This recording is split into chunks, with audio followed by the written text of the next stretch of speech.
4월 29일 대한민국은 쓰나미가 지나가고 무너진 사회 체계와 경제 기반을 회복하려는 움직임을 보이고 있습니다.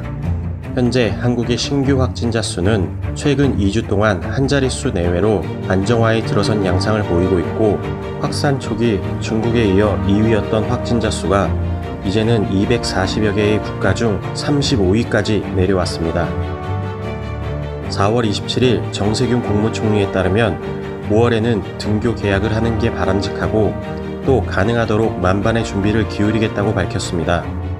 그리고 27일부터 1인당 2장만 구매할 수 있었던 공적 마스크가 1인당 3장으로 늘어나 마스크 수급도 안정되는 모습을 보이고 있습니다. 한편 일본의 늦장 대응으로 홍역을 치르고 있는 일본 의사회는 4월 8일 전국에 긴급사태를 선포하였으며, 아베 총리는 더 이상의 확진자를 막기 위해 도로를 폐쇄하고 외출 자제 명령을 시행하도록 했습니다. 지난 주말 일본 도쿄의 확진자 수가 이틀 연속 두 자릿수로 안정세로 접어드는 듯 했으나 28일 도쿄에서만 112명, 일본 전역에서 276명의 신규 확진자가 발생하면서 일본은 안정될 기미가 보이지 않고 있습니다. 또한 아베노마스크가 117개 기초자치단체에서 6,700여 장의 불량품이 나와 실효성을 발휘하지 못한 상황이었으며, 최전선에서 대응하고 있는 일본 의료진들에게 고작 4일에 마스크 한 장이 보급되며 쓰레기 봉투를 뒤집어 쓰고 환자를 돕는 등 일본의 의료 현장은 붕괴되고 있는 상황에 직면하고 있습니다. 그 외에도 우리가 이해할 수 없는 대응을 보여주고 있는 일본. 38도 이상의 열이 나는 장애인을 병원과 보건소에서 돌려보냈고, 일주일 후 PCR 진단검사에서 양성이 나왔으나 담당 도우미는 2주 이상 연속 근무를 계속하고 있는 것으로 밝혀져 국민들이 불안에 떨고 있다는 기사가 나오고 있습니다.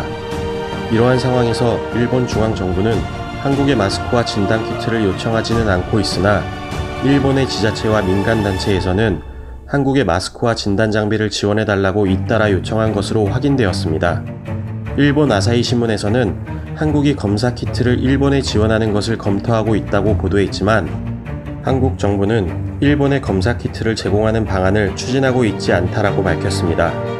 이어 28일 아사히 신문 등 현지 언론에 따르면 일본 후생노동성은 한국이 검사키트를 지원할 경우 자국 성능평가를 받아야만 이용할 수 있다고 언급했고, 이에 대해 권준욱 중앙방역대책본부 부본부장은 오후 브리핑에서 일본이 됐든 다른 나라가 됐든 해당 국가에서 수출 승인은 물론 검증을 거쳤다 하더라도 추가로 검증하는 부분에 대해서는 해당 국가가 알아서 판단할 일이라고 생각한다고 말했습니다.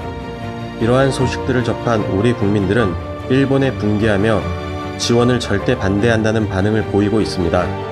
그렇다면 우리 국민들은 왜 일본에 인도적인 도움을 주는 것에 대해 반대할 수밖에 없을까요? 그 이유는 한국이 건립 이래부터 일본의 뒤통수를 맞았던 경험이 많았기 때문이었습니다. 1870년 일본 정계에서는 국민들의 내부 분란을 외부로 돌리기 위해 정할론을 내세웠고, 우리나라를 제국주의적 야망을 피우기 위한 군사물자를 대는 땅으로 사용했습니다.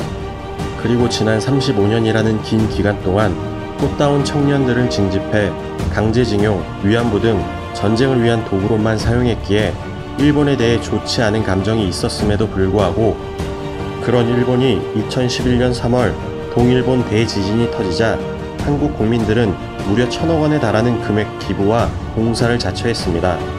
당시 주한 일본 대사였던 무토 마사토시는 눈물까지 보이며 감사하는 마음을 보였으나, 그는 귀국 후 혐한 서적을 출간해 분통을 샀고, 일본 정부는 한국의 구호 활동에 대해 보도를 제대로 안 해 지금까지도 일본인 대부분은 동일본 대지진에 대한 구호 활동에 대해 잘 알지 못하는 상황입니다.